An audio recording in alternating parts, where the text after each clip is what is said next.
de ces dernières années, Haïti a été frappé par de multiples chocs naturels qui ont causé des dégâts humains et matériels considérables. Le dernier en date étant le tremblement de terre du 14 août 2021 qui a affecté la péninsule sud du pays. Le constat établi par plus d'un montre que le changement climatique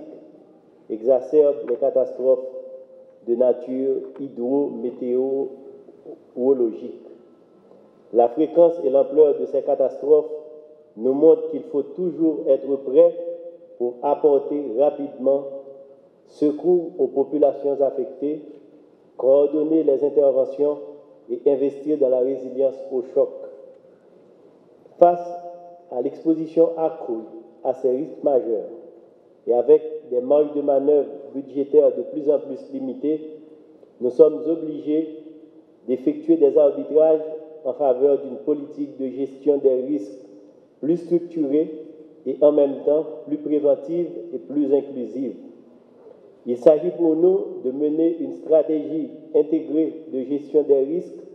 afin de créer les conditions de résilience accrue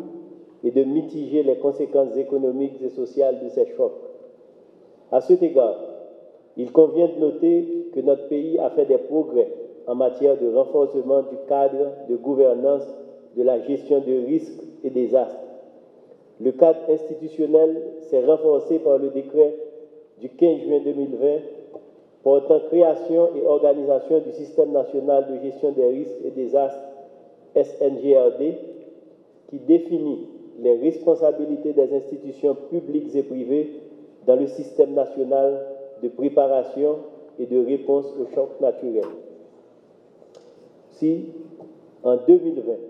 le gouvernement a adopté le Plan national de gestion des risques et désastres pour la période 2020-2030 qui vise à accroître la résilience du pays à travers l'amélioration des connaissances des risques, renforcement institutionnel et capacités techniques, ainsi que le renforcement du développement et l'utilisation de mécanismes financiers innovants permettant de réduire les facteurs de risque et de faciliter la résilience des communautés et des institutions. Il y a lieu de souligner que ce dernier point sera abordé aujourd'hui au cours de cette rencontre. Face à ces risques multiples et récurrents, la mise en place ex ante d'un système de financement des risques de désastre en réponse aux chocs climatiques et autres catastrophes est une nécessité urgente et impérieuse pour notre pays. Nous tenons à ce carrefour précis à saluer les efforts de la Banque mondiale, de la Banque interaméricaine de développement et la Banque caribéenne de développement qui nous accompagnent dans la finalisation de notre stratégie de financement des risques de désastre. L'objectif poursuivi à travers cette stratégie est de réduire l'incertitude financière